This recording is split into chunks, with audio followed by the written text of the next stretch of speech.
Dobrodošli na kanal Kruna VD. Ako vam se dopadne video, lajkujte ga, podelite ga, a moj kanal pratite. A mi se vidimo sutra na istom mestu sa nekom novom temom. Hvala vam na pažnji.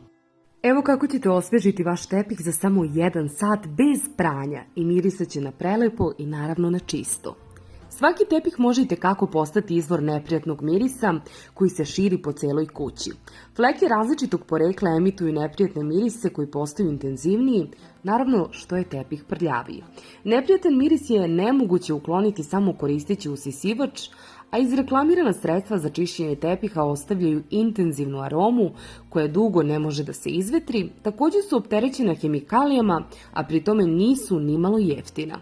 Srećom, postoje vrlo jednostavni i ne manje efikasni načini za uklanjanje neprijatnih mirisa sa tepiha, koje možete pripremiti sami i koji su naravno potpuno prirodni.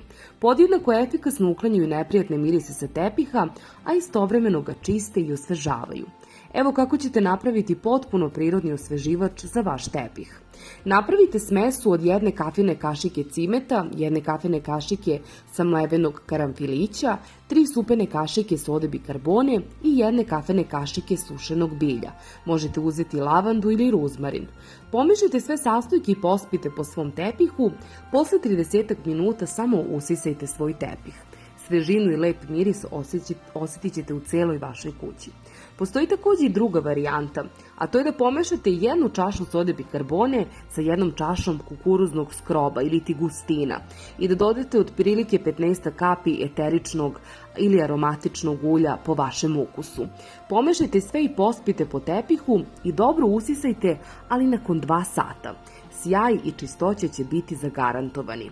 Obična soda odlično neutrališe sve moguće prljavštine, o čemu su mnogi od vas uverili koristeći je za pravljenje sredstava za čišćenje nameštaja od mebel štofa i sredstava za čišćenje fleka sa tepiha. Osim toga, ona je također u stanju da povrati tepih u njegovu prvobitnu boju i da ga značajno osveži. A ovaj savjet je posebno aktualan za vlasnike kućnih ljubimaca. Možete da pospete sodu po vašem tepihu i to u većoj količini, od 300 do 500 grama, bez dodavanja vode naravno, naročito na mesta gdje životinje najčešće spavaju. Ostavite preko noći ili ukoliko uslovi dozvoljavaju na duži period. Zatim temeljno usisajte tepih. U slučaju zadržavanja neprijatnih mirisa, proceduru ćete ponoviti koristeći veću količinu sode bikarbone.